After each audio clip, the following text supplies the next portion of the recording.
Halo semuanya. Oke, mari kita langsung bedah informasi ini.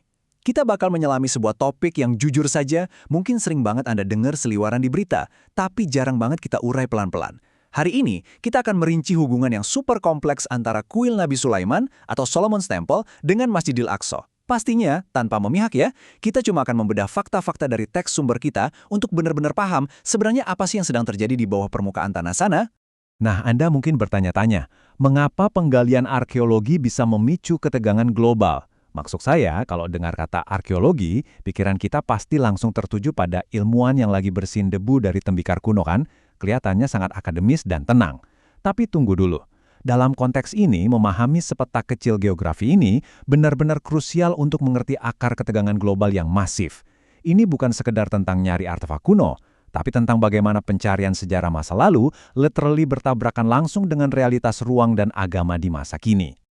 Oke, mari kita masuk ke bagian pertama, sisa runtuhan dan geografi.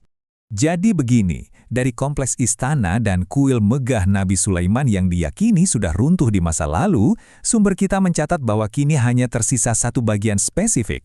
Yap, tembok barat atau yang mungkin lebih sering Anda dengar dengan sebutan tembok ratapan atau Wailing Wall.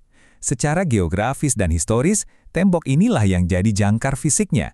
Ini satu-satunya sisa peninggalan dari era tersebut.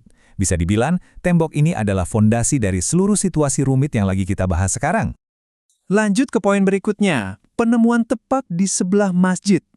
Kalau kita lihat garis waktunya, di masa lalu kuil asli itu runtuh dan cuma menyisakan tembok bersejarah tadi kan? Tapi, perhatikan ini, segalanya berubah drastis di tahun 2007. Waktu itu ditemukan reruntuhan yang diyakini kuat sebagai sisa-sisa kuil Nabi Sulaiman. Dan yang bikin kaget, lokasinya itu persis bersebelahan dengan Masjidil Aqsa. Penemuan ini memicu rentetan peristiwa berantai sampai hari ini. Sekarang, ada penggalian arkeologis besar-besaran yang terus berjalan di area yang berdekatan itu. Bayangkan saja, sejarah kuno tiba-tiba muncul dan nempel langsung dengan situs yang sangat-sangat krusial di era modern. Sekarang kita bahas soal makna simbolis bagi bangsa Yahudi. Berdasarkan teks yang kita bedah, bagi bangsa Yahudi, upaya menemukan kuil ini sama sekali bukan sekedar proyek arkeologi biasa. Kuil ini dilihat sebagai lambang kekuatan mutlak dan pengakuan eksistensi mereka.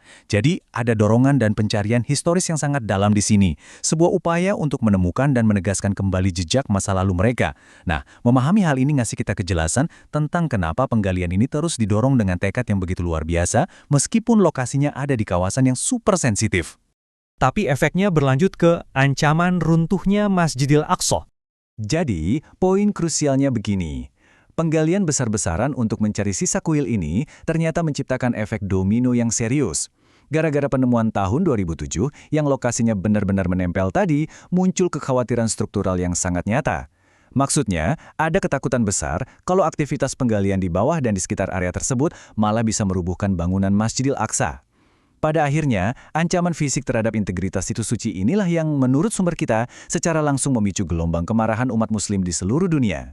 Dan ini dengan sangat jelas menggambarkan situasi yang luar biasa seimbang tapi penuh konflik.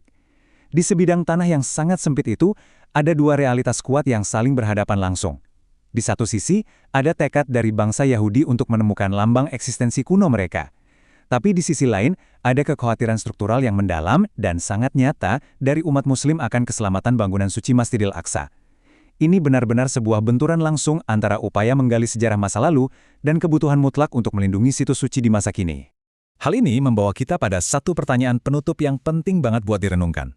Setelah kita sama-sama melihat garis waktunya, kedekatan lokasi geografisnya, dan dua motivasi besar yang saling berbenturan ini, coba pikirkan.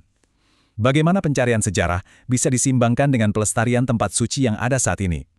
Ketika arkeologi bukan lagi cuma soal ilmu masa lalu, tapi sudah berisiko merusak struktur bangunan penting di masa kini, di mana kira-kira titik tengahnya? Semoga bedah informasi kita hari ini bisa ngasih Anda kerangka berpikir yang lebih jernih ya, saat melihat kompleksitas di balik berita-berita utama. Teruslah membaca, teruslah cari tahu, dan sampai jumpa di bedah informasi berikutnya.